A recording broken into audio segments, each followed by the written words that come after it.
Immediately following the failed Siege of Naxos, Aristagoras found himself unable to fulfill his promise to Artaphernes. He couldn't pay his troops, and he grew fearful of the wrath of Artaphernes and King Darius. Histiaeus wanted Aristagoras to start a rebellion because he hated being stuck as Darius's royal table companion. So Histiaeus only knew of one safe way to make his wishes known, as the roads were guarded. He grabbed his most trustful slave and shaved all his hair from off his head, then pricked his message into his head. He waited for the slave's hair to grow back, then told the slave, "When you reach Miletus, tell Aristagoras to shave your hair and look thereon." The message was a command to revolt.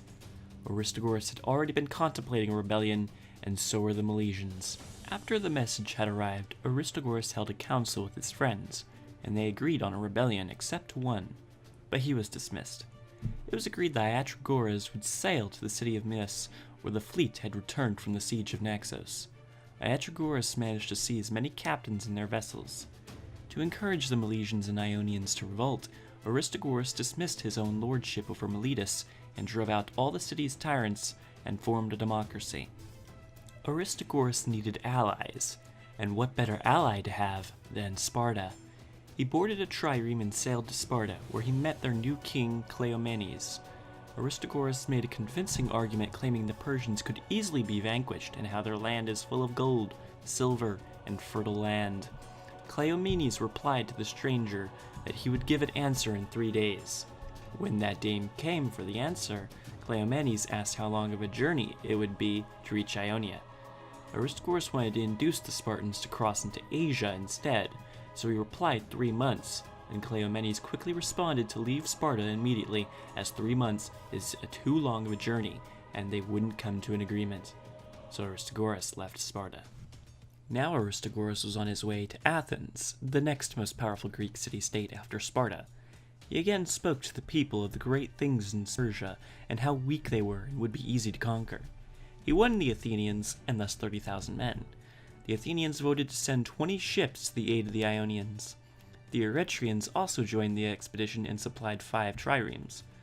Aristagoras sailed away in advance, and when he reached Miletus, he devised a plan. When the Athenians arrived with the Eretrians, they sailed with the Ionians up to Ephesus, where they marched inland along Cayster River, and crossed over the ridge to Tmolus, where they attacked the city of Sardis. No man opposed them, and the city was theirs, except the citadel, which was defended by only Artaphernes. They quickly caught the city on fire without a chance to plunder.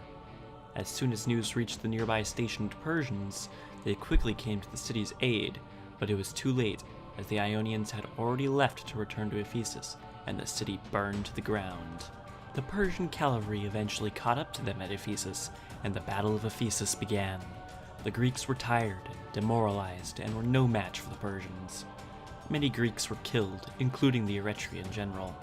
The Ionians that managed to escape returned to their cities, and the remaining Athenians and Eretrians returned to their ships and sailed back to Greece. The Athenians thus ended their alliance with the Ionians, since the Persians had proved to not be as easy as Aristagoras had described. The Ionians continued their war against the Persian king, which was unavoidable at this point.